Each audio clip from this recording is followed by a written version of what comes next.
1994 foi o ano mais marcante da história no mundo esportivo. Vitórias inesperadas, conquistas que ficaram esquecidas, goleadas, surpresas e tragédia. No vídeo de hoje vamos entrar nesse túnel do tempo e relembrar tudo isso. E tem a participação de Sérgio Maurício, narrador da Fórmula 1 daquele ano. Já se inscreve no canal Samba Food para não perder nada do que acontece no mundo do esporte. Dia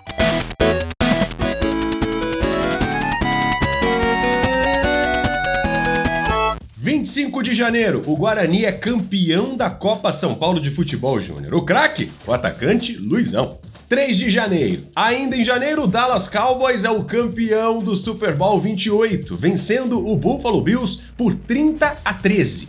Essa é a única vez na história que as mesmas equipes se enfrentaram em Super Bowls consecutivos. 15 de maio, Vasco, Palmeiras, Inter, Sport e Cruzeiro foram campeões estaduais, com show de um garoto chamado Ronaldo, que depois virou fenômeno. 18 de maio, o Milan goleia o Barcelona e é campeão da Champions League. 13 de junho, a seleção feminina do Brasil é campeã mundial de basquete, um título inédito em sua história, derrotando a China por 96-87 na decisão. E antes, tínhamos derrotado os Estados Unidos, hein? Foi a primeira vez que uma seleção quebrou a hegemonia dos Estados Unidos e da União Soviética a serem campeões do mundo. 22 de junho, no basquete, o Houston Rockets é campeão da NBA, ganhando do New York Knicks por 4-3. 17 de julho, Brasil, tetracampeão mundial. A seleção derrotou a Itália na decisão e conquistou o 4º título da Copa do Mundo, depois de 24 anos sem vencer. 10 de agosto, o Grêmio conquista seu 2º título de Copa do Brasil. 31 de agosto, o campeão da Libertadores é o Vélez Sarsfield, da Argentina, e que veio a conquistar o Mundial de Clubes naquele ano, dia 1º de dezembro. 7 de novembro, George Foreman chocou o mundo do boxe ao tornar-se campeão mais velho da história.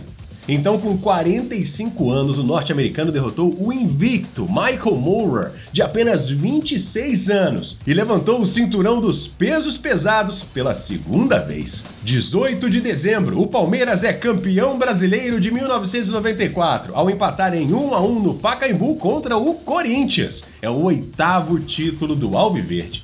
Mas o maior acontecimento daquele ano foi uma morte. O adeus a um dos maiores ídolos da história do esporte mundial. Um adeus a Ayrton Senna.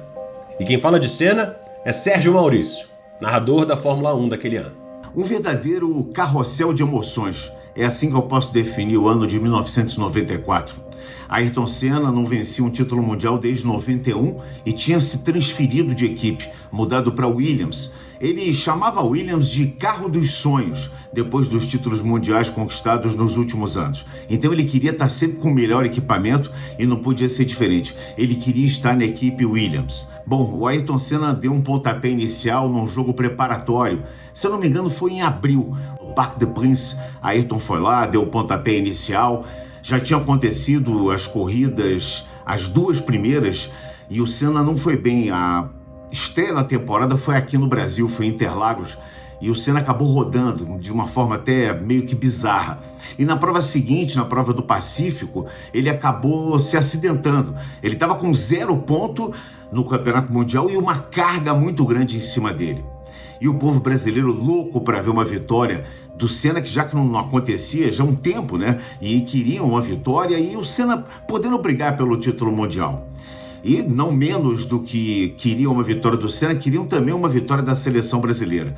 E a seleção brasileira acabou homenageando o Senna, porque a Copa do Mundo foi em junho e no dia 1º de maio de 94, aquele fim de semana, o pior da história do automobilismo, nos 74 anos do automobilismo, nunca teve um final de semana tão ruim. E para quem não lembra, o acidente do Rubinho, um acidente que poderia ter sido muito pior e graças a Deus não foi.